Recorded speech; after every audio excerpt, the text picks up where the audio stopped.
Welcome to the Conformed to Christ podcast, where we seek to engage the mind, affect the heart, and call people to follow Christ. I'm Jay Jones, and I'm here with George Mays, as usual, and special guest, the Grinch. George, Yeah. Yes. what are we doing today? Well, it's Free for All Friday, so who knows? Yeah. Who knows what we'll be doing? Yeah. We've got the Grinch here. The Grinch who stole Christmas. Yeah. Where did you get this? Did you buy this just to bring it into the I podcast? believe my parents gave that to Drake as a gift. I think a birthday present, maybe a Christmas present. I can't. I don't know.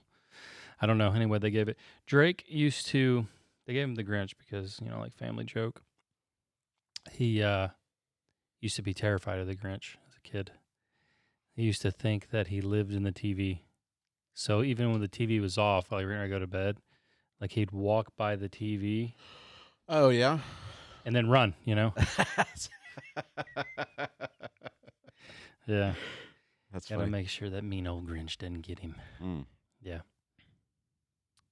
Yeah, so anyway, the Grinch who stole Christmas. There's a lot of people that just aren't very Christmassy. You ever notice that?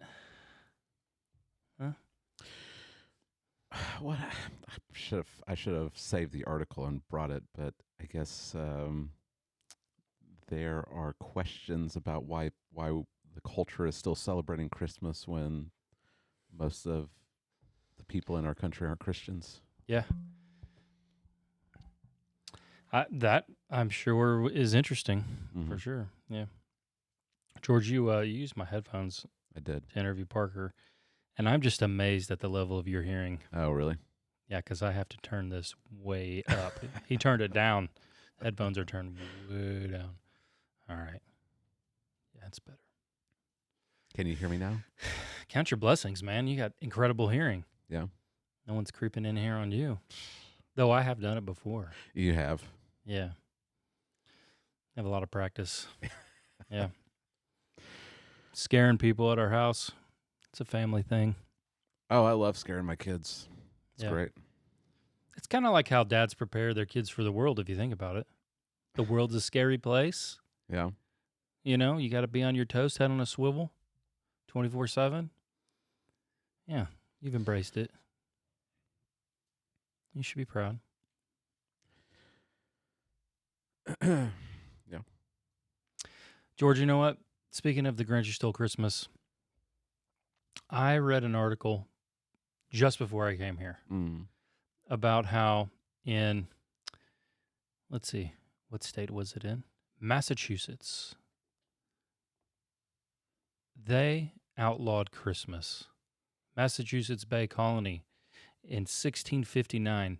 And for the next 22 years, anyone found celebrating the holiday by failing to work, or feasting any other way would be fined. Yeah. I imagine, what years were those? 1659. Okay. Yeah. I'm not down with that form of Christian nationalism, George. Be careful what you ask for. You got a whole strand of Puritan kind of flow out of the Puritan tradition that are like no celebrating Christmas. Well, we have to understand that Christmas is Christ Mass. So it's a high holy day for the Roman Catholic Church. Yeah. We're not in that environment like they were. Right. But they were in a direct conflict with Rome. Yeah. And we're not. And so the culture is going to be different. So I understand during that time in England you've got royalty, the king or queen that they'll flip back and forth between Protestantism and Catholicism, and they're actually putting Protestants to death if they don't celebrate Yeah. things like this. So and you'd go to the Catholic Church and you would participate in the Christ Mass Yeah. with all of its blasphemous practices. So I understand. I understand during that time period, wanting to even enforce because it is a religious celebration. Right. Now Christmas has become so secularized that we're not kind of in the same. Yeah. Well, it appears, though, in this instance, really, it's more about the celebrating and feasting that they're banning, because the Catholic Church didn't have a big presence here at all. Yeah. So, Increase Mather, familiar with him? Yeah. What was he? I always get them mixed He's up. the father of Cotton Mather. He's the father of Cotton Mather, and Cotton Mather is the Salem witch trial guy. He's Jonathan Edwards' grandfather. Possibly. I think he's related to Jonathan Edwards. Yeah. What kind of crazy names are those? Cotton Mather. Increase and He kind of reminds me of Cottonmouth.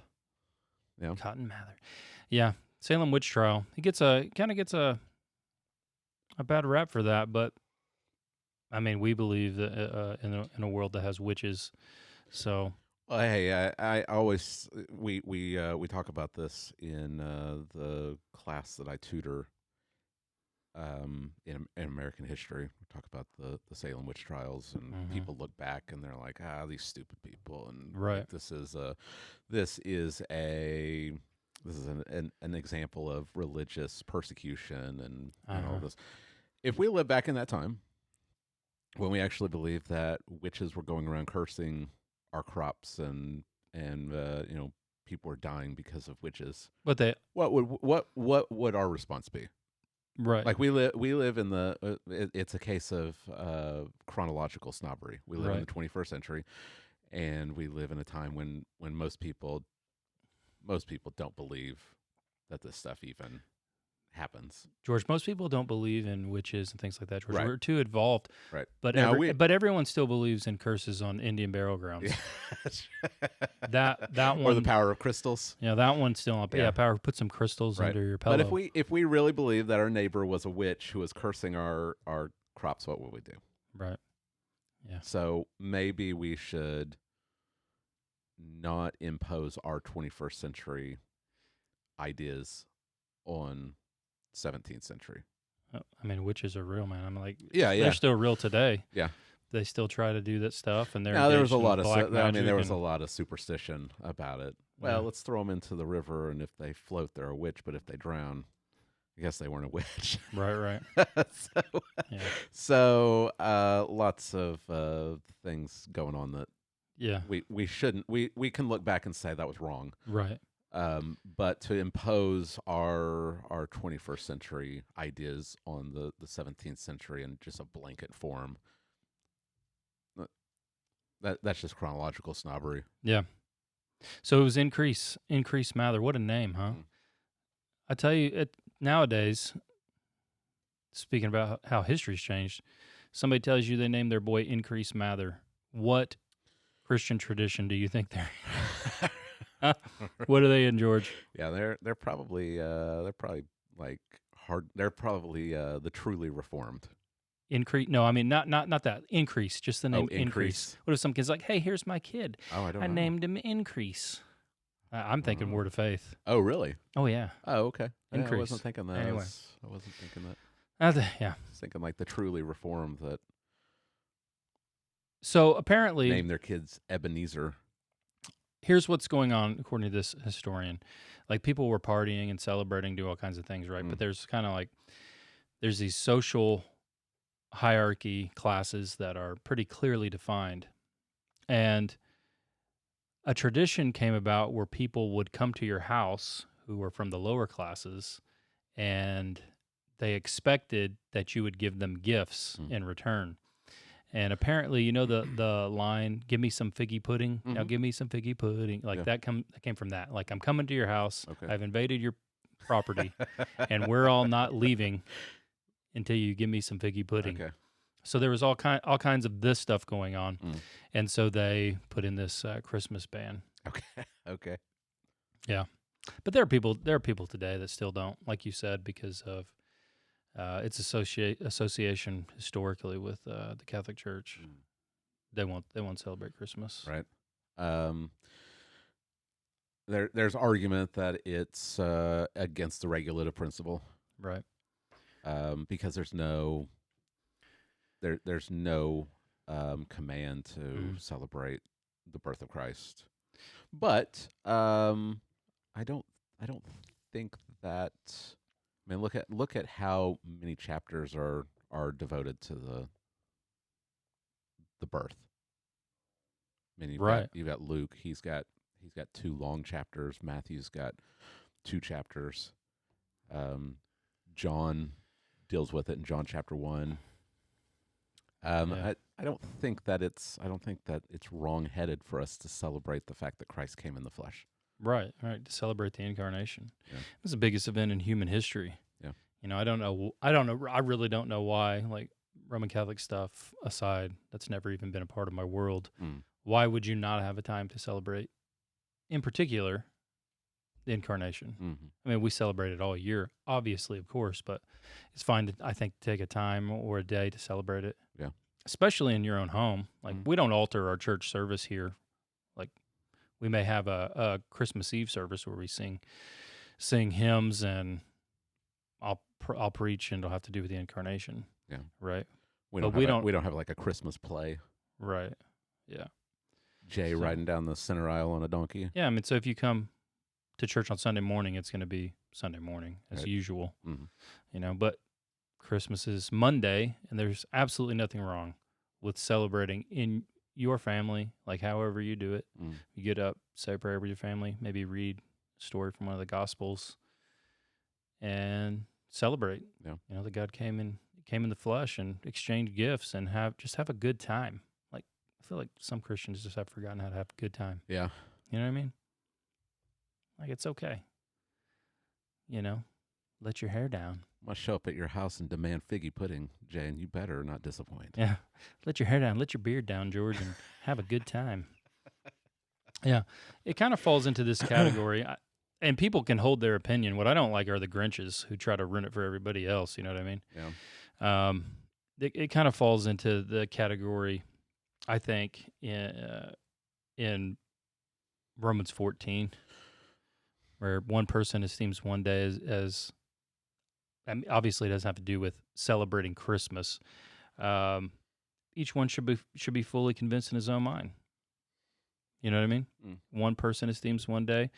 And so, and Paul will write about this in other letters. There are people who are saying, you shouldn't be observing, or you should be observing, the Jewish holy days, and there are Gentiles who aren't doing it, and this isn't to cause division. Like, people are to have a clear conscience about if they want to do that or not, and that falls on. I think it falls underneath that.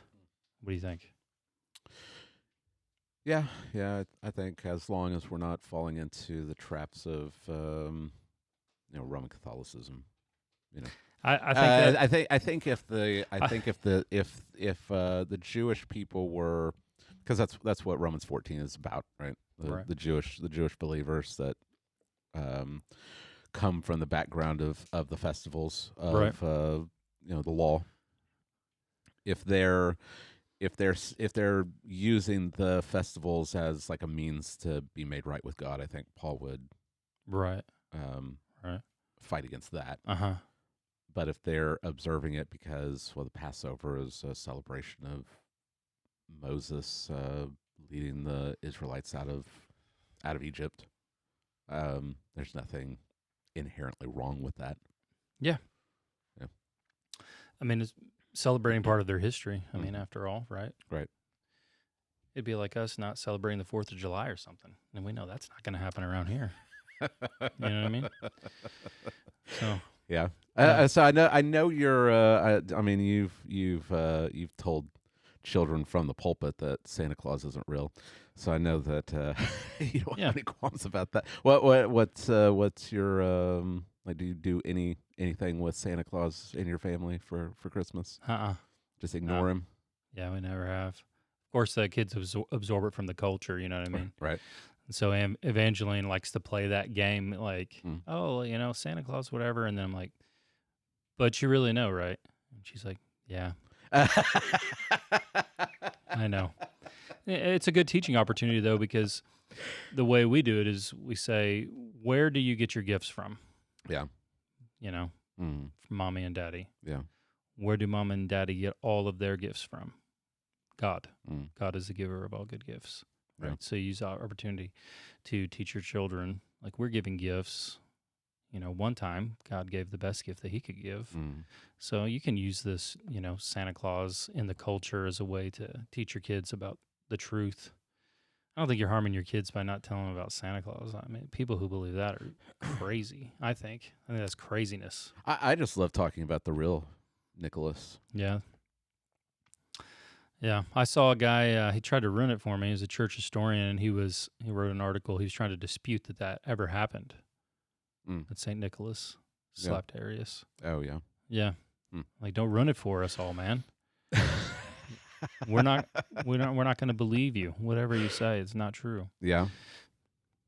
So, I'm not saying James White is a Grinch. Okay. But you can say James White is a Grinch. You're not going to get any pushback from me, brother. He's a little bit of a Grinch. He can be a little Grinchy. However, he is on Team Christmas, though. I think he's written at length about how it's okay to celebrate Christmas. Yeah. So, but this tweet came up again. Someone screen grabbed it, so of course I grabbed it. I think it's great to talk about it on the podcast because people are going to encounter it, and you really shouldn't get pulled into this kind of, like, you feel that you need to pull the trigger, right? Can you show this tweet? Okay. This is that tweet. This tweet. Yeah, from years ago. Yeah. Yeah, from Tim Keller, 2018.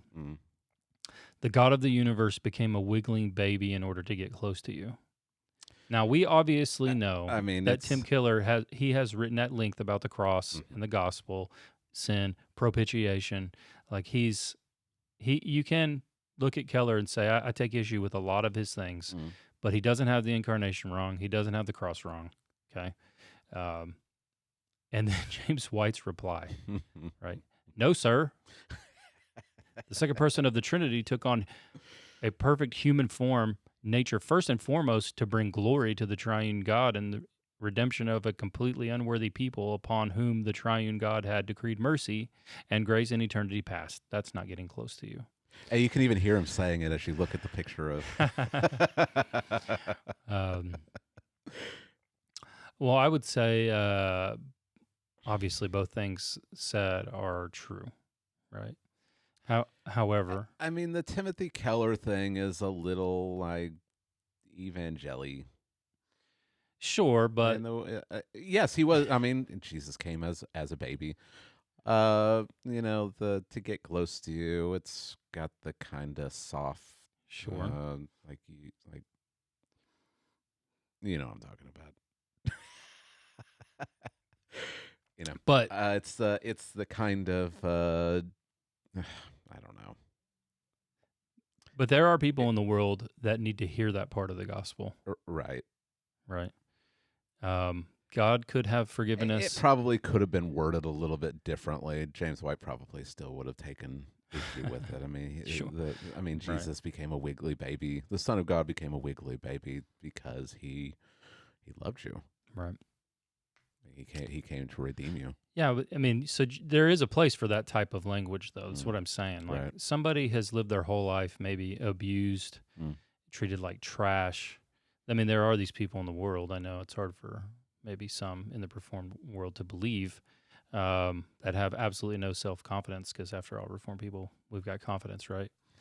They're the downtrodden.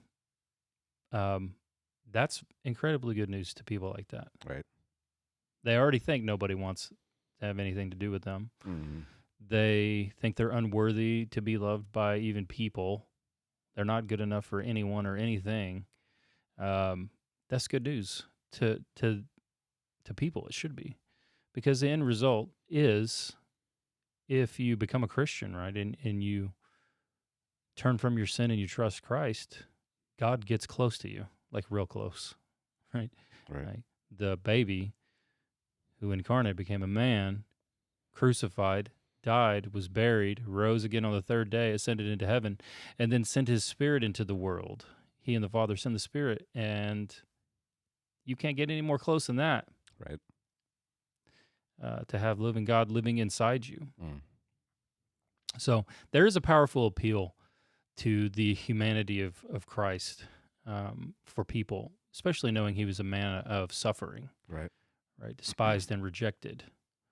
That is a powerful. That's a powerful thing to a lot of people, enough to bring people to actually a real conversion, I believe. Yeah. So don't be so quick to pull the doctrinal trigger. Be like, no, let me tell you actually about God's eternal decree before there was ever time. Right? First thing you need to know is before that, Yeah. there was an eternal decree, and God chose that he would glorify himself. Right. Right? We can get there. Yeah. We can get there. But not everybody's there yet. Right. So, it's we have to have a balance, right? We talk about engaging the mind and affecting the heart. mm-hmm. Both of those things are needed, and for a lot in the evangelical world, it's all about moving the heart, moving the affections, Right, and ignoring kind of the intellectual, like propositional statements of faith. But then we can go the other direction. We can go too radically far right. to the other side, and it's all theologically propositional statements and nothing about the affections. Mm-hmm. And real reform theology ought to do both. Yes. I mean, you got Jonathan Edwards, who everyone remembers as like a real intellectual, theological, I can't read him because he's so difficult guy. And he talks about going out into a field, and as he's contemplating the Trinity, he starts weeping because he's affected in his emotions, in his heart, over theological truths. Mm-hmm. How many of us have started weeping as we think about the Trinity? We should let those theological truths affect us in our heart. That's right. And not just immediately reject that as emotionalism. Right. Right. There's a balance. Right. Yeah, there is. And it's a great time. I mean, this Sunday is a great time for preachers, for any preacher, to talk about it, to preach somehow, get this into your sermon because of what's coming. But I know what a lot of people will do Sunday is they'll kind of just have an incarnation sermon, and it will lack the gravity. Like it'll lack that gravity of what occurs. And you can't really get that gravity without preaching the humanity of Christ alongside the infinite attributes of God are here. Like he didn't become anything less when he took on human form, though it's veiled, right? It's all veiled from our human perceptions. Right. You think about we can think, I think, about the transfiguration wrongly. Like, when the disciples are on the Mount of Transfiguration, it's almost like we can think that God was like, oh, okay, let me show you what he'll get. When really you should see it as a removing of the veil. The veil is removed. Right. They're able to see what was already fully and never stopped being fully in that baby. All of the perfections of God, all of the attributes of God is infinite perfection.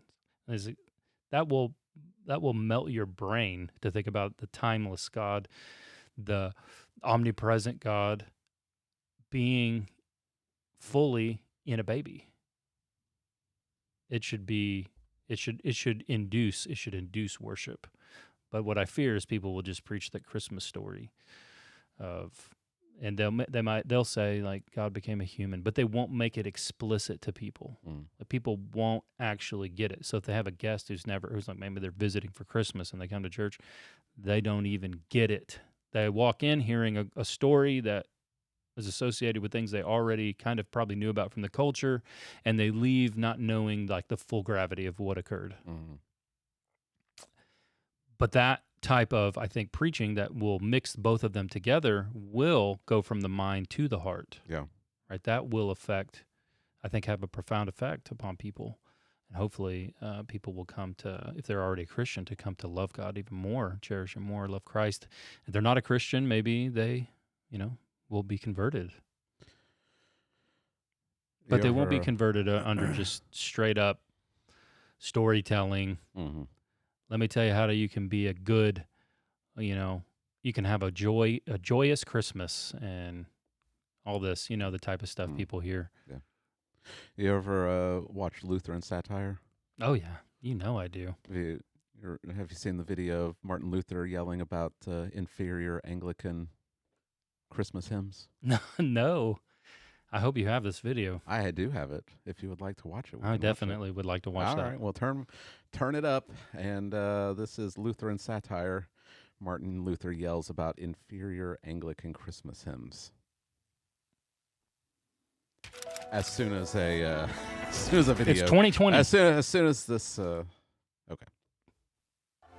All right. Oh, now we've got a Nike commercial. All these advertisements. I'll tell you. All right. Okay. Here we go. Okay.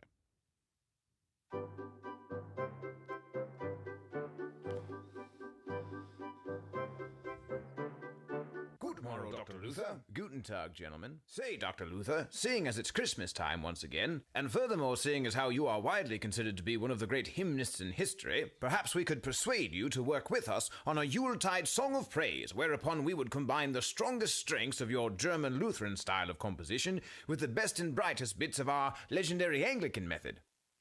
You saying you want to write a Christmas hymn together? Indeed. All right, fine. You guys got an opening line or something? Well, how about this? The snow was cold and the snow was bright and the snow was all around. A gargantuanly great opening, wouldn't you say? Well, it doesn't really snow that often in Bethlehem. Plus, the weather isn't really the important part of the story, but, maybe we could poetically use that coldness language to contrast it with the warmth of God's love coming into the world through the birth of Christ. Spentabulous suggestion, our jolly German friend. Let's give it a go, Vicar.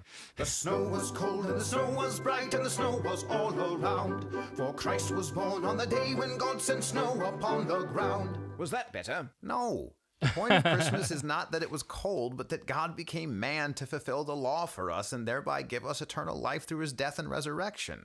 So let's try talking about that instead of talking about snow. Very well. Also, please don't do that other thing you guys do instead of talking about the incarnation, where you just list a bunch of elements in the Christmas narrative that aren't at all central to its theology. Right. No shortchanging the incarnation to talk about the weather or to enumerate non-essential stuff. I think we've got the perfect poetry for that. For God has now come down to earth in a manger filled with hay, near an ox and an ass and a sheep and a duck and a goose that cold, cold day. I tell you what. Let's step away from the manger and focus on another part of the narrative. Maybe then you won't feel this pathological need to sing about thermostat-related issues or to catalog first-century Levantine livestock, and I won't feel this pathological need to drop-kick you in the gullet. Well, in order for our composition to be a proper English hymn, we must have at least one verse declaring how utterly quiet it was on the night of Christ's birth. So we could write one of those. I don't know that it was abnormally quiet, but if you contrast that silence with the word of God coming down to earth instead of talking about snow and animals, I'm all for it. Righto, good friend. On Christmas night, not a sound was heard in Bethlehem below, because all the ducks and the geese and the sheep were frozen in the snow. Angels. Let's write something about the angels and their song of praise. So now with an angelic choir, let's praise the God who's big and bold, the God who never ever gets a chill even when the ducks are cold. Why? Why does everyone sing your hymns instead of ours? When you're all busy caroling about the decibel level in Bethlehem, or chanting about first century weather patterns, or taking farm animal inventory in musical form,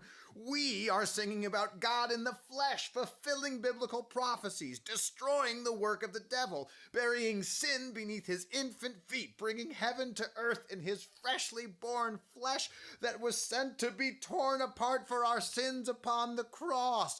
Our Christmas hymns are better than yours. Really?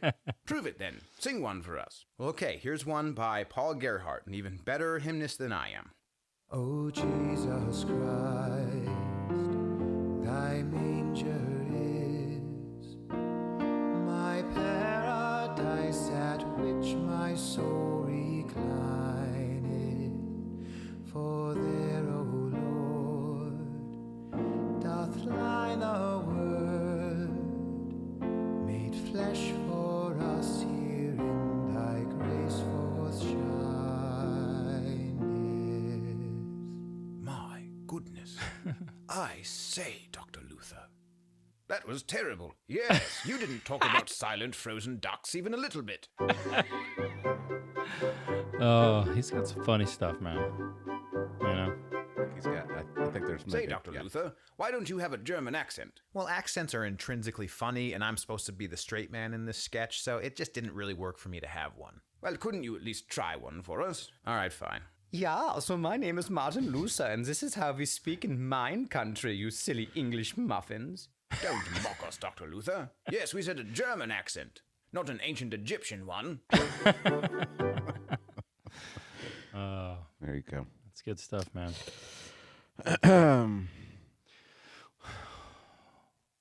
Found a article from a couple of years ago, Yeah? and I thought, oh, this would be a good Christmas gift for Jay. Oh. So when you go into your office, you're going to see this. This Christmas gift will be sitting in your office. Okay. Throw it up on the screen. An Italian artist auctioned off an invisible sculpture for $18,300. It's made literally of nothing. He auctioned it off. It's a work that asks you to activate the power of the imagination. $18,300. No way somebody bought that. Nothing. I did. It's in your office.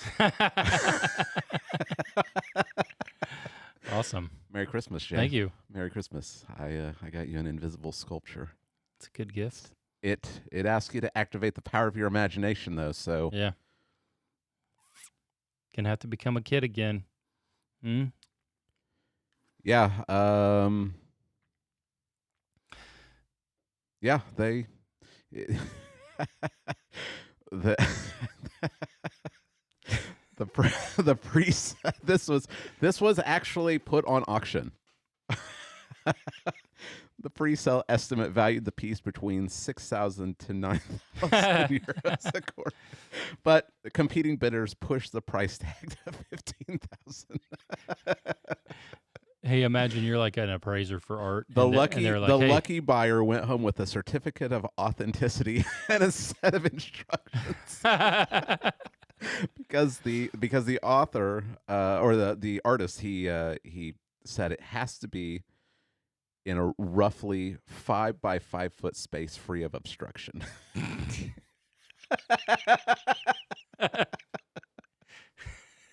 They started at 6,000, so they imagine they call you. You're an art appraiser. Like, hey, we need you to come appraise a piece of art. We're going to auction off, Mm-hmm. and you show up, and there's nothing there, and you got to come up. You've got to come up with a figure. I say between 6,000 and 9,000 sounds about right. Oh man, they're selling nothing, huh? Yep, just selling. You nothing. don't see it, but it exists. Yeah. It is made of air and spirit. Yeah, it's He a lot. he explained. It's like a lot. It's a work that asks you to activate the power of the imagination, a power that anyone has, even those who don't believe they have it. It's like a lot of people's preaching, huh? Composed of nothing but air, composed of nothing of air, and of zero substance. Yeah. And people will pay. They'll pay that cheddar for that, George. That's where the big bucks are. Yeah. Well, there you go. Merry Christmas. Don't knock it over when you go into your office. All right, I'll try not to. Try not to run into it. What next, George? Speaking of preaching, should we talk about a little preaching a little bit? I got a clip here of a Oh yeah. of that of a Roman Catholic guy preaching. yeah. Uh-huh. Yeah. We can we can listen to this guy. Yeah, I was I guess he's trending. Yeah, it's trending all over social media. Mm-hmm. People really, I guess they just really think it's amazing. We'll talk about it afterward. Okay. And maybe they think it's amazing because the Catholic Church is a really they never hear this, and so they never hear anything except for the magic spell that they do. Yep. Of course. Yeah. Of course. Is this going to work? Because take it off of there. because last time you did something from your phone, it did not actually play on the. I think that was into the atheism and the agnostic. I think that must have been copyright stuff. Really? Probably. Yeah, YouTube blocked it because it was on the audio. Oh, really? Yeah. Oh. Yeah. I don't even remember what it was. What was it that we were? It was the Speaker of the House. That's right. Him talking about himself as God calling him to be a Moses. Right. Yep. So it was on the audio, but it wasn't on YouTube. I believe so. Yeah. Well, then play away, my friend. All right. And if it hopefully it comes through. If there's 2 minutes of silence on YouTube, I don't know. We'll see. Turn on some music or something. All right, here we go. Do you think this unbelieving generation who's bought into the atheism and the agnosticism and the ways of the world, do you think they're on their way to heaven? I don't think they are. And I'm not afraid to say it. In our politically correct world, we think everyone's going to heaven. Do whatever you want. Try to be a nice person. Everyone's going to heaven. Where does it say that in the Bible? What great saints of the church proclaim that, oh, everyone's going to heaven. You don't need to strive to be holy. That's never been said in the last 2,000 years. So why does everyone believe this today? Why do we no longer preach repentance? Believe the good news. That God so loved the world that he gave his only son so that you can have eternal life. Why do we not preach this anymore? You wonder why our young people don't go to church? Who's rising up to warn them? Save yourself from this corrupt generation. And so we need to pray that the Lord raise up his prophets and his saints in our time to proclaim the good news to everyone so that people can be saved. There you go, George. Of course, somebody posted it. They were like, Protestants, what say you to this or whatever, right? What's wrong with this 1 minute, 26 seconds? That's kind of how it was posted. Probably that he's going to end with the Mass. Right. That's probably. Yeah. Yeah. Yeah. I think also repentance and striving for holiness, those are completely two different things in our worlds. Like repentance and striving for holiness for them has to do with participating and going through all of their rituals and their sacraments so that they can actually receive grace through them doing their good works. Completely different things. So just those words, repentance, even faith, all of that is the way we come about. That's different. But what I find to be interesting is how many people thought like, this is so awesome. I'm like, you guys realize for the past 500 years, literally every Sunday, that type of preaching's been going on in Protestant churches, not just Reformed churches. Protestant churches have been preaching that. Repent, believe the good news, except for we would say by faith alone, we'll be saved, right? So this crooked generation's going down despite the fact that for 500 years, that type of preaching has been going on. Right. So that's kind of one of the things that I found to be very interesting. But I think it's interesting maybe to people because it's so out of the ordinary, maybe in the Catholic Church. Or maybe people just have never heard that type of preaching because the YouTube algorithm or the Twitter algorithm like keeps Protestant Christian preachers off of their feed. But because this went viral, everybody saw it. Well, I think another video is going viral. You shared it on Facebook. Yeah, I did. Of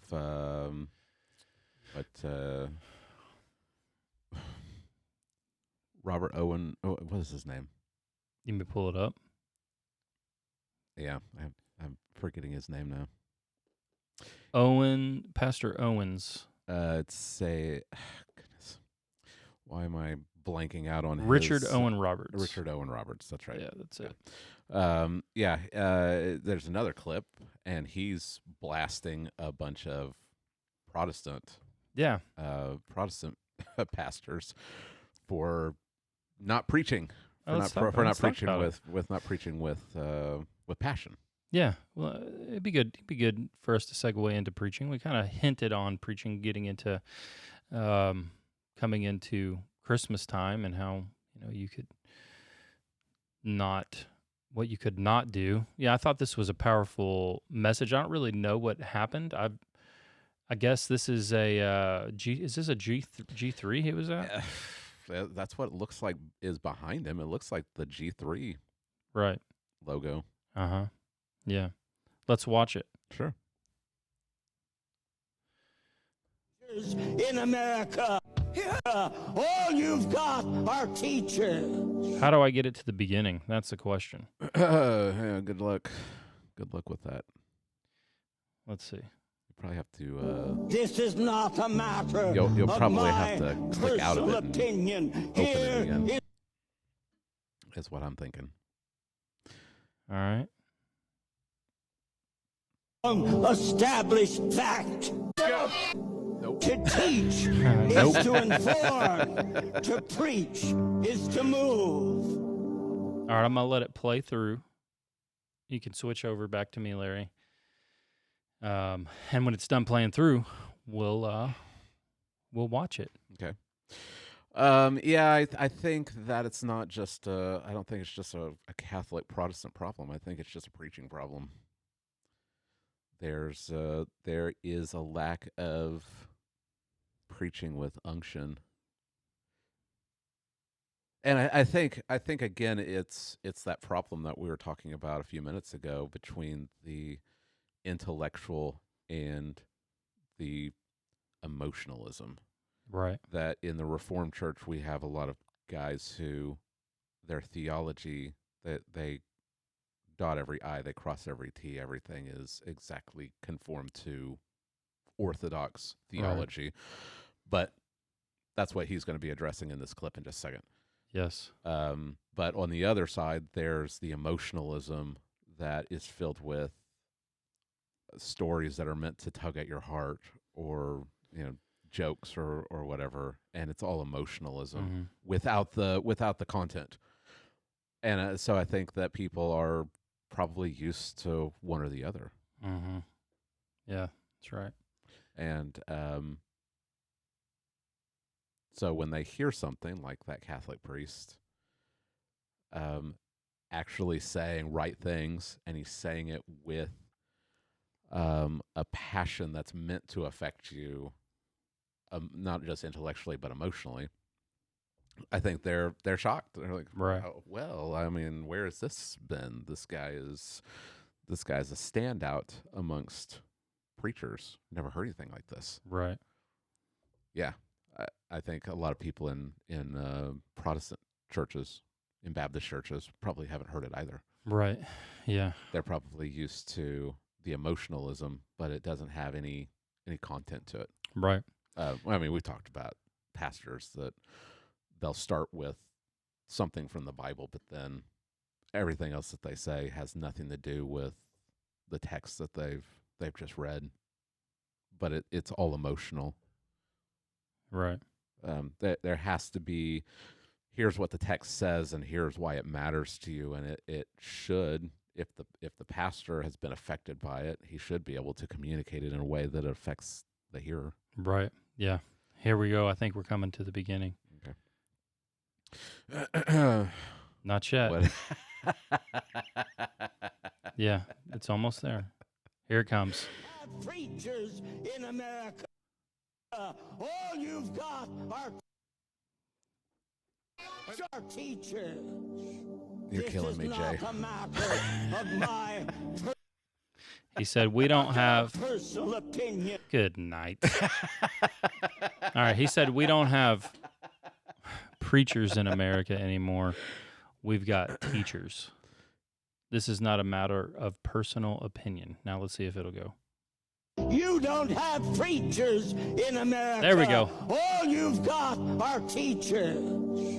This is not a matter of my personal opinion. Here is a long established fact. To teach is to inform. To preach is to move. I know that's not what some of you think. We heard it said this morning that teaching and preaching are the same, that the words are used interchangeably. Well, you may use them interchangeably, and I'm not going to try and correct you. If you want to be dumb, that's your choice. I find people are hungry to be moved by God's word and by God's Spirit from where they are to where they belong. And I'm wondering how many preachers here are preaching and not teaching. Now, don't misunderstand. I'm not knocking teaching. It is a vital part of the work of ministry. In fact, many of our early New England churches had on staff both a preacher and a teacher. Did it ever occur to you that the way the Word speaks of itself is an incredible help in this matter? Let me mention just three. The Word is described in the Word as a hammer. The Word is described in the Word as a fire. The Word is described in the Word as a sword. Is it not reasonable that if I have preached the Word, there will be people who are hammered, who, like the hard rock, are smashed to pieces? Is it not reasonable to suppose that if I have preached the Word, there will be those who will feel pierced by the sword of the Spirit? Is it not reasonable to suppose that there are those who have been cold and without passion who are set on fire for Jesus Christ if I have preached the Word? Is it sensible to think that I have preached the Word and nobody has been smashed, nobody has been pierced, nobody has been ignited? I would think it much safer to suppose that when nothing of that sort happens, you haven't preached the Word. You don't There you That's go. pretty good. Yeah, that was pretty good. Yeah. It's I'm going to have to listen to that whole sermon. Somebody sent it. I'm going to have to check it out. yeah. It's pretty convicting. Yeah. Yeah. But I think that this is what people, that they hear this Roman Catholic priest and they're shocked by it because they've never heard anything like it. Right. But notice what Owen said. He said, when you preach the word, and there's the trend that we get in a lot of evangelical churches that they're not preaching the word. Yeah. They're preaching something else. They're preaching their stories or their personal experiences or something. They're preaching themselves. Yeah. Preaching the word. It's the content matters. Right. And also we would call it the unction. Right. The unction, the passion matters. And without both of those together, you don't have real preaching. Right. Yeah. Yeah, that's we've talked about it so many times before. Who is it? This quote I'm thinking of. Although it's Steve Lawson, of course. Today we have mild-mannered men preaching to mild-mannered men, imploring them to be mild-mannered. That's how he describes it. Yeah. Yeah. And so that's what you have. But this type of preaching is there. Like, it's there and it's available and it's around most people's communities in America. You're probably within driving distance of a church that has a preacher and not a teacher, not a lecturer, not a storyteller, right? They're there. They're around. You may just have to drive a little bit.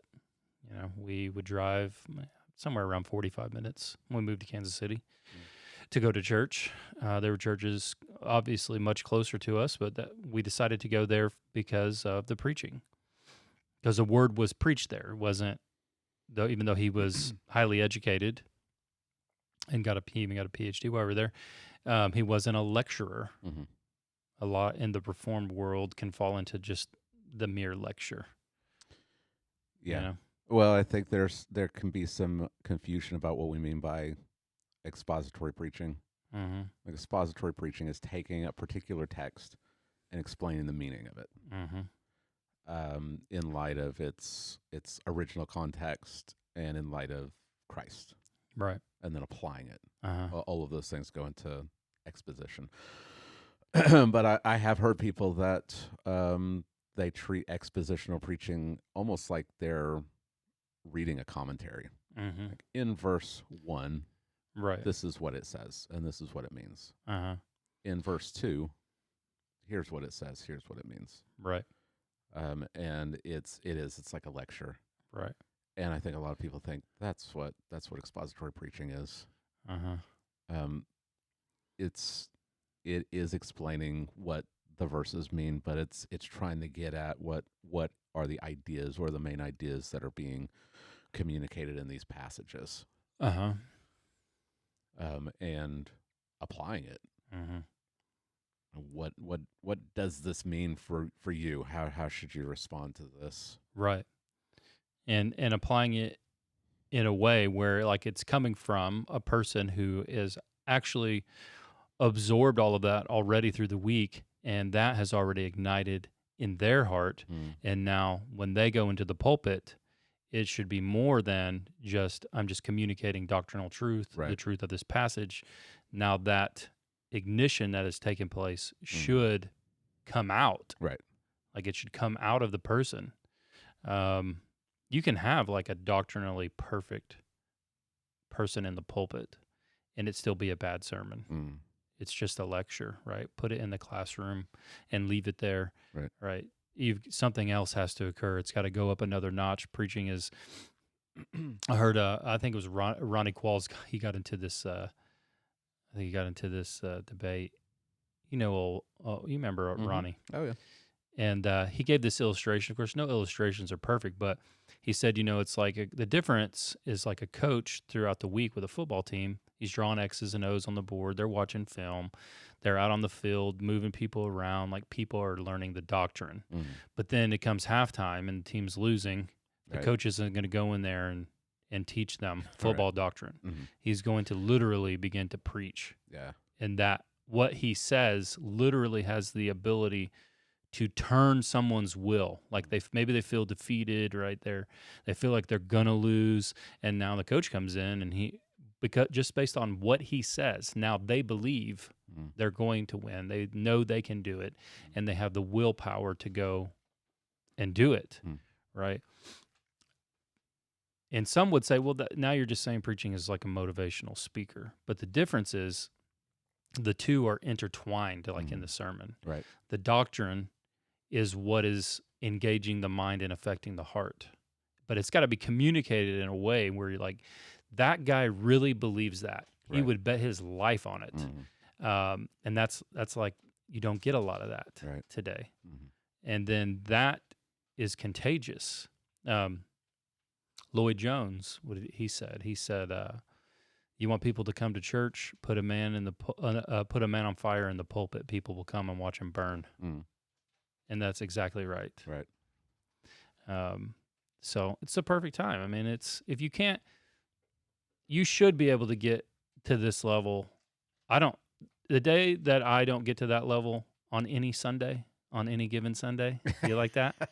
Yes. That's an Easter egg for y'all. Is the day I don't preach again, right? Yep. But if you can't get there on Christmas and you can't get there on Easter, right, it's time to go. Go sell cars or something. That might be maybe not good advice nowadays, because the car industry is struggling big time. You know what I mean? Go do something else. Yeah. Go lecture in the seminary or whatever you want to do. But it's Christmas time, George. It is. If that doesn't warm your heart, even the little Grinch's heart got warmed. It's time to find something else to do. Okay. So I hope that Roman Catholic priest will start searching the scriptures, and that he will come to a true understanding of justification by faith alone. Right. Yeah. Yeah. I mean, it's possible. God's pulled many of priests out of the Catholic Church through history. Yeah. It seems like the current Pope is doing his best to try to get these guys to, like the conservative guys, to understand the problems in the Catholic Church. I almost feel in a way like the Catholic guy, he's really preaching to the Roman Catholic Church. Like he's preaching to his superiors. Yeah. You know what I mean? When did he preach this? Do we know when? I'm not sure. Or do we know when it? Because I just saw it a couple of days ago. Yeah. I think I just saw it yesterday. Yeah. Yesterday I think it was yesterday. So I don't know if it's in response to that. Because the Pope Yeah. just issued a letter. Yeah. And in it, he says that Catholic priests can now bless. There's a lot of caveats to this thing. That Catholic priests can now bless couples who are in same-sex marriages. Right. They are not to do it in the liturgical role as in the service. I don't know. And they're not supposed to bless the marriage. The marriage. Right. Which is just it's just more Catholic shenanigans to me. So he now is moving. I mean, this is a pope that we've seen just progressively moving more and more left of orthodoxy. Right. Even as a Catholic, he's moving more and more outside of Orthodox, even Catholic beliefs and practices. Right. So now priests are allowed to bless couples in quote unquote irregular situations. Right. Without officially validating their status or changing in any way the church's perennial teaching on marriage. However that works. I don't know how that works. Yeah. Definitely doesn't sound like the teaching of the apostles. No. That much I know. He said something about those who are seeking a blessing don't need to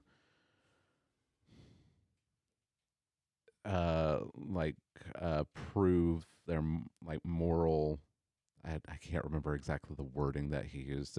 He essentially is saying those who are looking for a legitimate blessing from the church shouldn't have to meet certain moral requirements. Right. Yeah.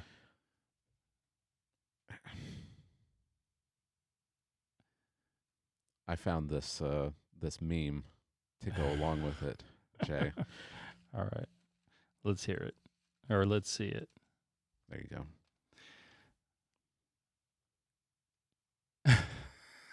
Oh my. Oh my. You'll just have to get on YouTube and look at the meme. I'm not going to read it for you guys. Pretty funny though. Yeah. Yeah. Yeah. So I don't know, man. Well, Giorgio, we've been going an hour. Let's say we wrap it up. Can I show you one last thing? Just Sure. because it's Christmas, and I like Okay. spreading Christmas cheer Okay. to you, Jay. All right. So you've got the Catholic Church, and they're I mean, they really are at a crisis. You've got the Pope, who continuously is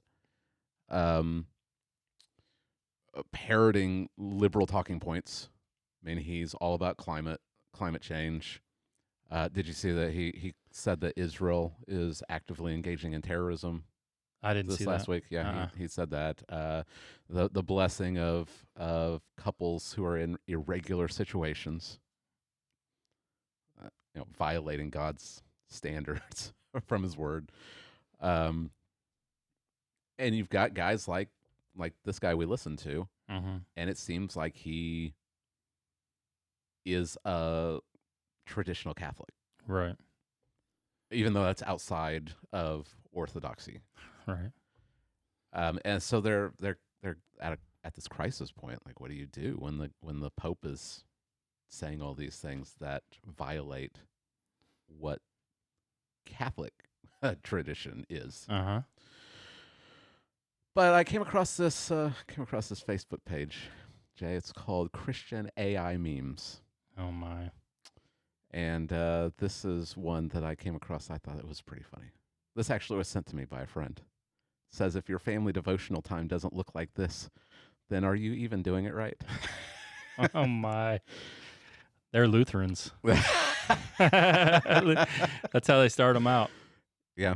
In Here's your family studying the Bible. Mm-hmm.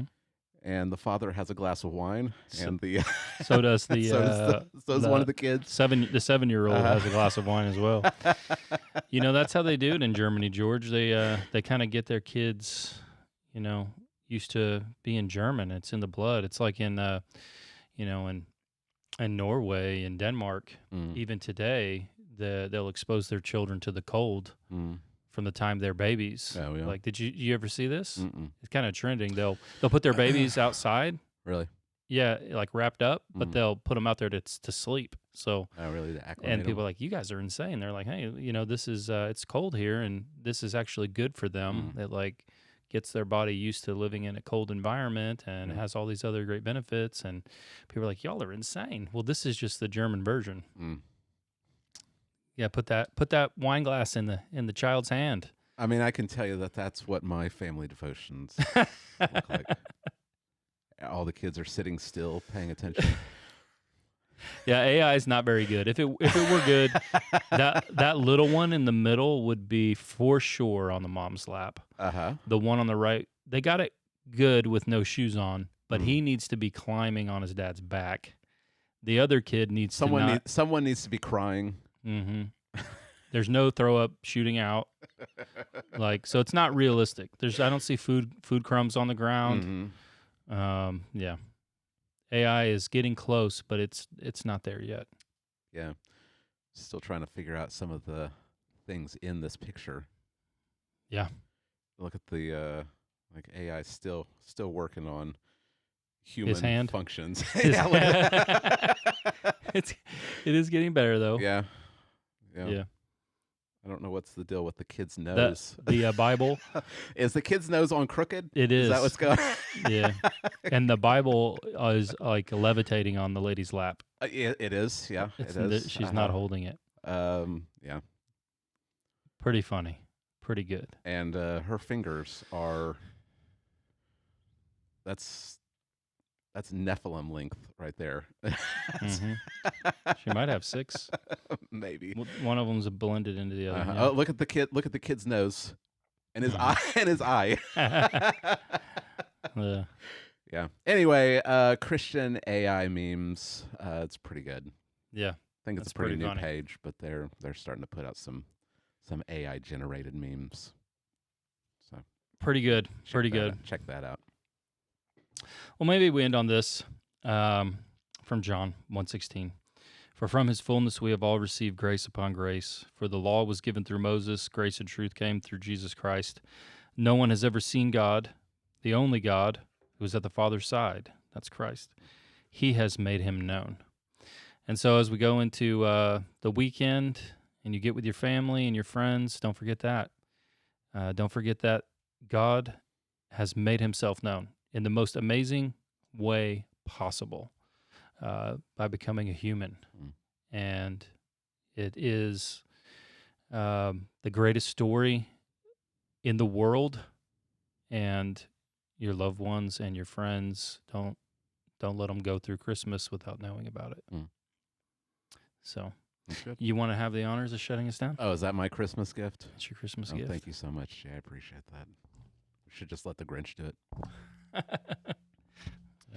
All right. Well, it has been, I think, a true free-for-all today. We've been a little bit everywhere today, but hopefully this has been beneficial for you as you think about Christmas, the meaning of Christmas, as you think about preaching, thinking about your own church, and how you can encourage your pastors to be faithful in preaching, because they don't do it in isolation. They do it within the body, and so the body needs to come alongside them and pray for them and encourage them. We hope that you have a Merry Christmas to you and your family from us, and we will see you next year, I guess. Next year. We'll see you next year. We'll see you next year. Yeah. God bless.